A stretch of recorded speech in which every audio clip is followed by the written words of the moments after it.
वंदे मातरम। बंधुओं, आज का हमारा प्रश्न वक्फ बोर्ड को लेकर है।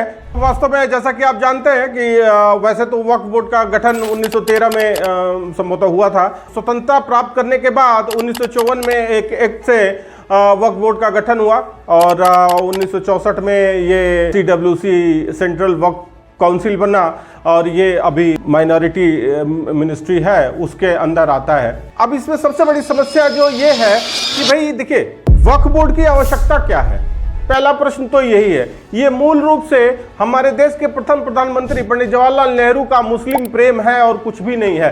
भाई, मुसलमान जहां से आए थे वहां से जमीन लेके तो आए नहीं थे, पहली बात। दूसरी बात, धर्म के नाम पे उन्होंने पूरा एक देश ले लिया। अब उसके बाद ये 9,40,000 एकड़ जमीन ये किस बात पे ये कब्जा किए हुए हैं? जितने हिंदू जमींदार थे, जितने रजवाड़े थे, सबकी लैंड आपने कॉन्फिस्केट कर ली, सबका जब्त कर लिया और उसकी चकबंदी हो गई, उसका वितरण हो गया। लेकिन जो मुसलमानों की जमीन थी उसका आपने एक बोर्ड बना के आपने उसको दे दिया।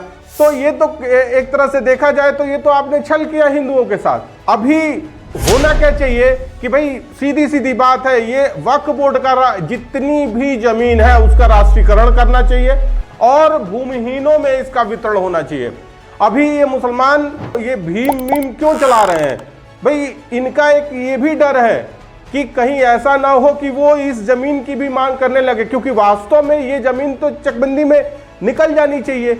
ये तो एक तरह से सीलिंग की जमीन है जिसको एक बोर्ड बना के उसमें उसके अंदर सारी जमीन रख दी गई है और हिंदुओं की जमीन लेकर उसका वितरण कर दिया गया। तो होना तो, अगर आप न्याय करना चाहते हैं, सरकार की अगर मंशा ठीक हो, वर्तमान सरकार की, तो नेहरू ने जो किया वो नेहरू की समस्या थी। लेकिन अगर आप चाहें तो इस सारी जमीन का राष्ट्रीयकरण करें और उसके बाद इसको भूमिहीन काश्तकारों में इसका वितरण किया जाए, जो लैंडलेस लेबरर्स है, या जिस भी आधार पे आप, किस सामाजिक आधार पे, आर्थिक आधार पे, जिस आधार पे वितरण करना चाहें वितरण करें, लेकिन ये सारी जमीनों का राष्ट्रीयकरण होना चाहिए।